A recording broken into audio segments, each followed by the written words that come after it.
Assalamualaikum warahmatullahi wabarakatuh. Selamat pagi anak-anak. Bagaimana kabarnya? Ya, saya harap anak-anakku semuanya selalu dalam kondisi sehat walafiat ya, dan mudah-mudahan selalu dilindungi oleh Allah Subhanahu wa taala. Dan pada pertemuan kali ini kita berjumpa lagi pada mata pelajaran fikih ya, yaitu dengan bab menghayati hikmah zakat. Dan pada pertemuan kali ini kita nanti akan melanjutkan ya terkait tentang menghayati hikmah zakat. Dan pada pertemuan kali ini kita sudah mencapai ke pembahasan mengenai macam-macam zakat yang bagian zakat mal di situ. Dan di sini berhubung pada pertemuan sebelumnya kita sudah membahas mengenai zakat mal dan beberapa macam contohnya ya. Itu lebih tepatnya kita pada pertemuan sebelumnya sudah membahas zakat mal, yaitu zakat mal dari ini ya, zakat mal dari coba saya lihat kembali ya, zakat mal dari emas dan perak ya, seperti itu. Dan pada pertemuan kali ini kita nanti akan membahas mengenai zakat mal lagi ya, dan pembahasannya yaitu kita nanti akan membahas mengenai zakat mal dari zakat harta perniagaan. Kemudian nanti kita juga akan membahas mengenai zakat binatang ternak, kemudian juga akan membahas mengenai zakat hasil bumi, kemudian zakat barang tambang dan barang temuan, kemudian yang terakhir yaitu kita akan membahas mengenai zakat profesi. Dan sebelum memasuki ke pembahasannya, kompetensi dasar yang akan kita capai ya pada bab ini yaitu yang pertama, menghayati hikmah zakat, kemudian yang kedua, membiasakan sikap dermawan sebagai implementasi dari pemahaman tentang hikmah zakat, kemudian yang ketiga yaitu menganalisis ketentuan pelaksanaan zakat, dan yang terakhir mendemonstrasikan pelaksanaan zakat. Dan langsung saja ya memasuki ke pembahasan yang pertama. Ya, membahas yang pertama di sini kita akan membahas mengenai zakat perniagaan ya. Jadi perlu kita ketahui dulu, zakat perniagaan itu adalah zakat yang dikeluarkan atas kepemilikan harta yang diperuntukkan untuk jual beli. Dan zakat ini dikenakan perniagaan yang diusahakan baik secara perseorangan maupun perserikatan atau CV, PT, koperasi dan sebagainya. Jadi pada intinya di sini zakat perniagaan ini apabila kita mempunyai usaha ya di situ ya, dan apabila di situ hasil dari usaha kita ya, baik di situ nanti usaha kita perseorangan ataupun di situ kita punya tim ya, dan kemudian dari hasil usaha kita itu menghasilkan dari harta yang sangat banyak, maka di situ dikenakan atau diwajibkan untuk dizakatkan. Dan untuk pembahasan selanjutnya mengenai zakat perniagaan, ya di sini harta perniagaan itu wajib dikeluarkan zakatnya sebagaimana firman Allah Subhanahu wa taala dalam surat Al-Baqarah ayat 267 yang menjelaskan tentang kewajiban untuk mengeluarkan zakat dari hasil usaha kita. Ya, di situ baik usahanya itu secara perseorangan ataupun di situ secara ini ya, secara perserikatan. Kemudian di sini terkait dengan zakat perniagaan, di sini ada beberapa penjelasan.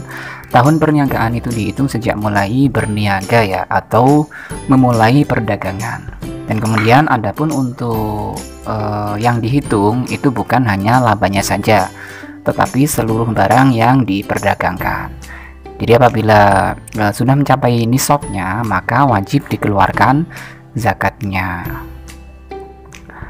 Kemudian terkait dengan zakat perniagaan lagi, di sini adapun nisab dari zakat perniagaan itu adalah sama ya dengan nisab emas ya. Kemudian ini ya, jika kita ingat-ingat kembali pembahasan pada minggu lalu ya terkait dengan nisabnya emas ya, di sini yaitu apabila sudah mencapai 1 tahun dan jumlahnya harta itu sudah setara dengan harga emas senilai 85 gram yaitu ya. Jadi nisab dari zakat perniagaan ini sama dengan nisabnya emas, yaitu sudah mencapai 1 tahun dan setara dengan harga emas yang senilai atau beratnya sudah mencapai 85 gram.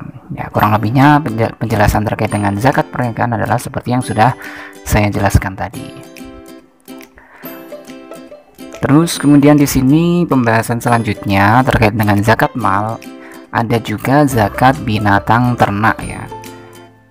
Jadi di sini penjelasannya, binatang ternak yang wajib dikeluarkan zakatnya itu adalah unta, kambing, sapi, kerbau, dan biri-biri. Dan biri-biri di sini itu ini ya, kalau adik-adik nggak tahu biri-biri itu apa, itu bentuknya atau wujudnya itu seperti kambing ya. Jadi kurang lebihnya seperti itu.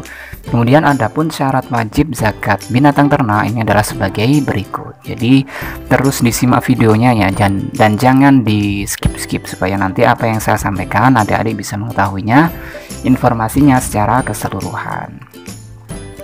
Dan di sini syarat zakat binatang ternak yang pertama adalah pemiliknya itu harus orang Islam. Kemudian pemiliknya merdeka.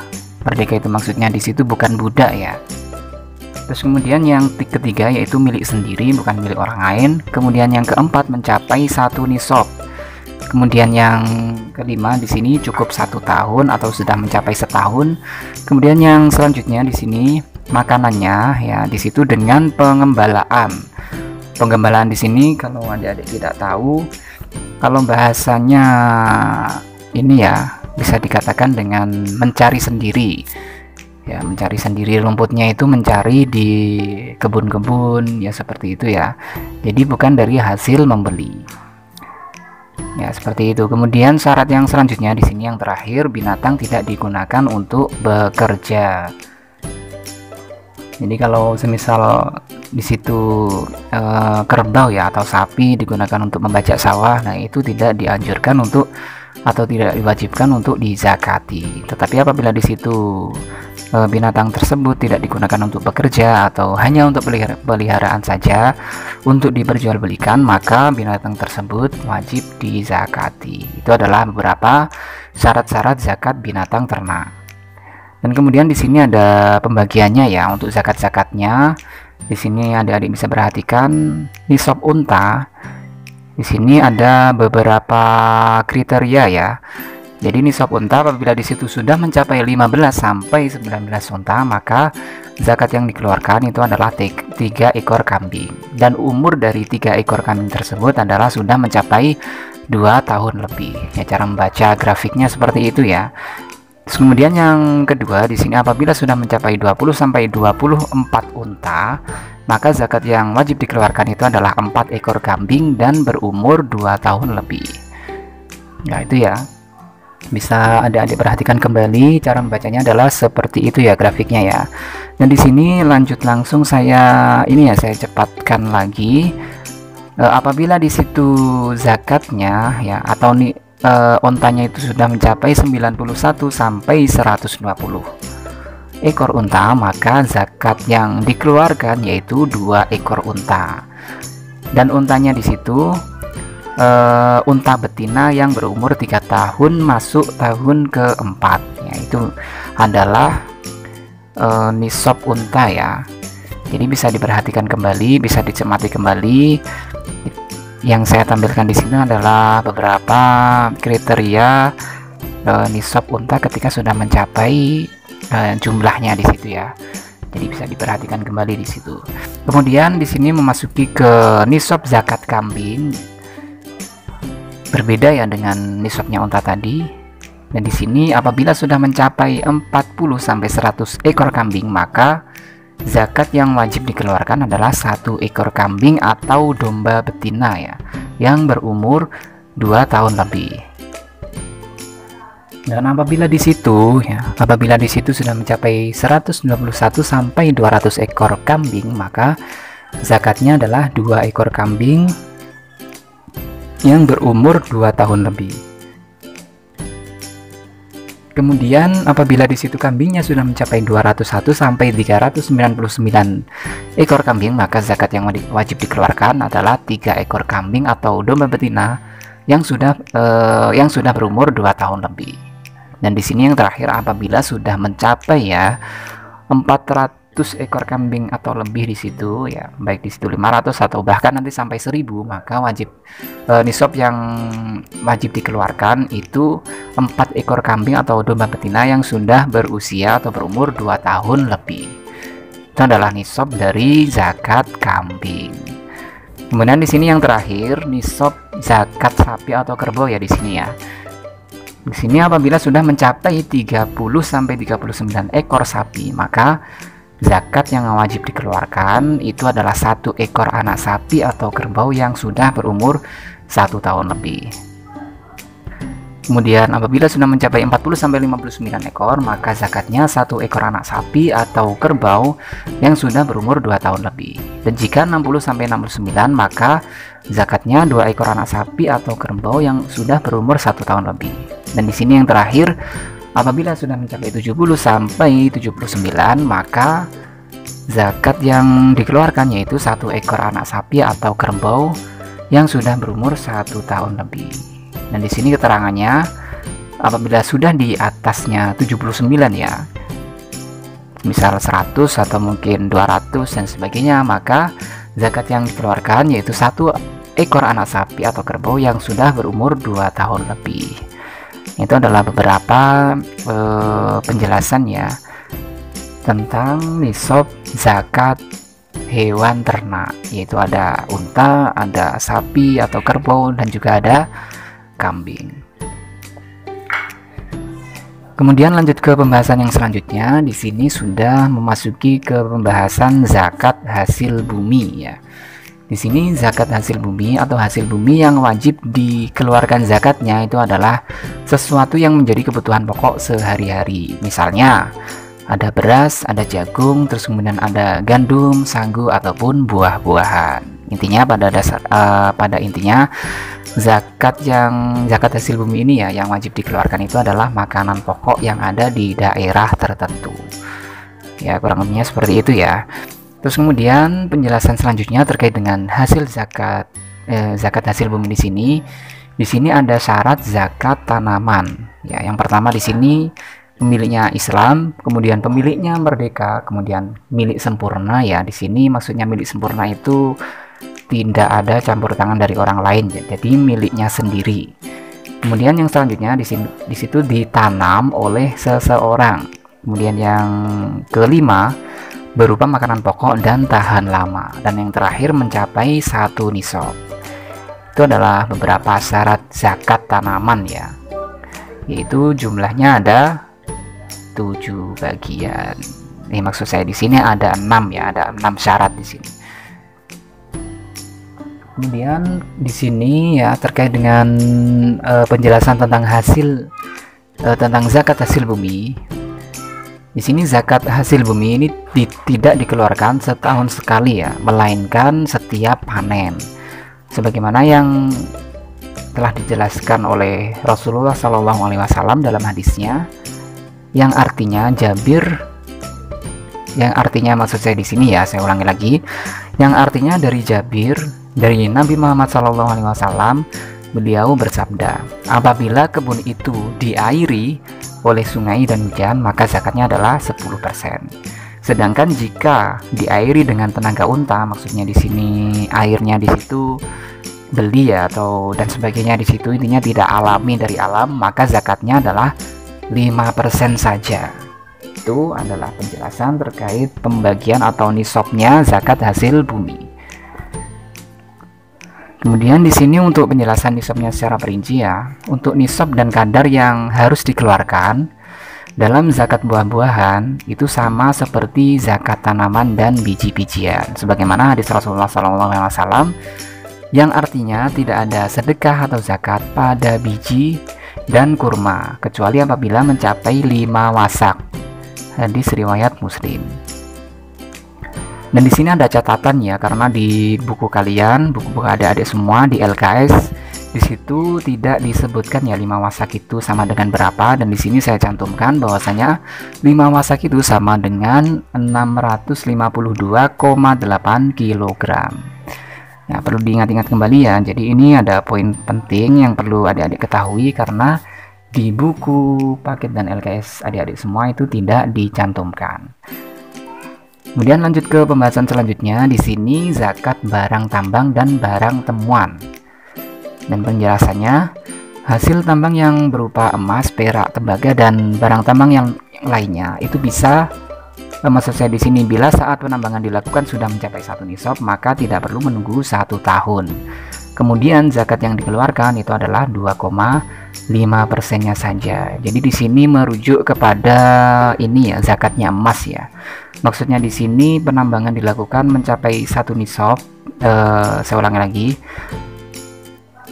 Hasil tambang yang berupa emas, perak, tembaga dan barang tambang lainnya, bila saat penambangan dilakukan sudah mencapai 1 nisab, maka tidak perlu menunggu 1 tahun. Maksudnya 1 nisab di sini apabila sudah mencapai nisab yang ditentukan. Dan di sini yang menjadi tolak ukurnya adalah nisabnya emas. Ya, nisabnya emas kemarin berapa? Ada 85 gram ya. Jadi apabila di situ barang tambangnya sudah mencapai 85 gram, maka tidak perlu menunggu 1 tahun ya. Jadi apabila di situ menambang terus kemudian di situ sudah mendapati 85 gram, maka wajib mengeluarkan zakat. Dan untuk zakatnya berapa? Yaitu 2,5% dari apa yang sudah dihasilkan. Terus kemudian pembahasan selanjutnya di sini adapun barang temuan atau rikas di sini ya istilahnya ya, adalah emas dan perak yang terpendam di tanah. Ya, di sini penjelasannya ternyata barang temuan yang dimaksud di sini itu bukan barang yang kita temukan di jalan ya.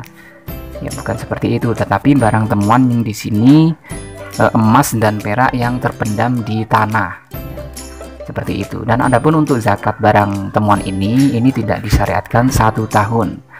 Dan untuk nisab yang diwajibkan atau yang dikeluarkan ini adalah 20%-nya. Ya, seperti itu ya. Jadi tolak ukurnya sama dengan emas tadi ya. Jadi apabila di sini emas dan peraknya tersebut, maksud saya di sini emasnya ya sudah mencapai 85 gram, maka wajib dizakati. Nah, untuk zakatnya berapa? Untuk barang temuan emas ini adalah 20% dari apa yang sudah ditemukannya. Namun di situ sudah harus mencapai 1 nisab ya. Apabila jumlah emasnya itu mencapai 85 gram. Apabila di situ tidak mencapai 85 gram, maka tidak wajib untuk dizakati. Itu adalah penjelasan mengenai barang temuan atau disebut dengan istilah rikas ya.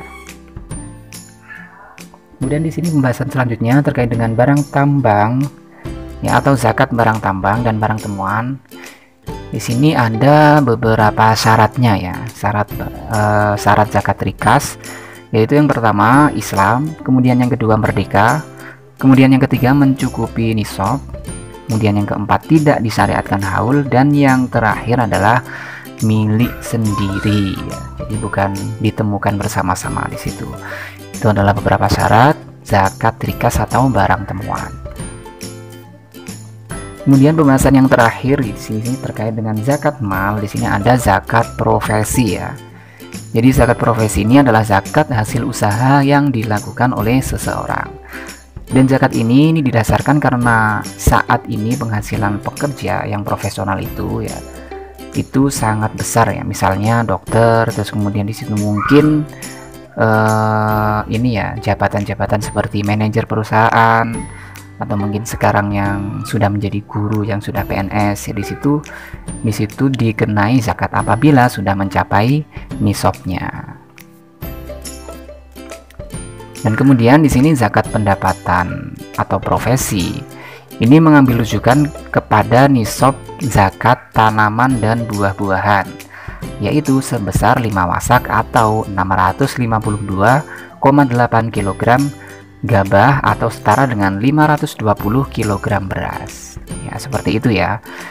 Jadi saya ulangi lagi, untuk nisab dari zakat profesi ini disetarakan atau merujuk kepada zakat tanaman atau buah-buahan. Jadi bedanya antara zakat tadi ya, antara zakat barang tambang dengan zakat profesi ini, kalau zakat dari hasil tambang itu merujuk kepada emas dan perak, tetapi kalau zakat profesi ini merujuk kepada hasil dari hasil bumi ya, atau tanaman dan buah-buahan, yaitu sebesar 5 wasak atau setara dengan 520 kg beras atau makanan pokok yang ada di daerah tertentu. Dan hal ini berarti bila harga beras itu 4.000 per kilonya, maka nisab zakat profesi ini adalah 520 kg beras tadi ya, dikalikan 4.000 rupiah. Jadi sebesar totalnya adalah mencapai, apabila dirupiahkannya ini ya, mencapai 2.080.000 rupiah. Nah, jadi zakatnya adalah seperti itu ya. Jadi sudah mencapai 1 tahun, kemudian di situ untuk pendapatannya itu sudah mencapai dari apa yang sudah dicantumkan tadi ya. Jadi apabila sudah mencapai nisabnya ya di situ ya. Saya ulangi lagi, di sini zakat pendapatan profesi itu mengambil rujukan kepada nisab zakat tanaman dan buah-buahan, yaitu sebesar 5 wasak. Apabila di situ sudah mencapai dari dari nisabnya ya, itu sudah mencapai 5 wasak tersebut, maka wajib dikeluarkan zakatnya. Jadi bisa disetarakan di situ apabila sudah mencapai. Jadi perhitungannya tadi 520 dikali 4.000 rupiah ya, atau 4.000 nya itu adalah per kilonya dari harga makanan pokok tersebut ya. Jadi totalnya sebesar 2.080.000 rupiah ya, seperti itu ya. Jadi kurang lebihnya materi yang saya sampaikan adalah seperti itu. Mudah-mudahan bisa diambil manfaatnya, dan mudah-mudahan bisa diterapkan dalam kehidupan sehari-hari ketika adik-adik semua nanti bisa menjadi orang yang sukses. Amin ya. Jadi akhir kata dari saya, apabila ada salah kata mohon maaf yang sebesar-besarnya. Sekian, wassalamualaikum warahmatullahi wabarakatuh.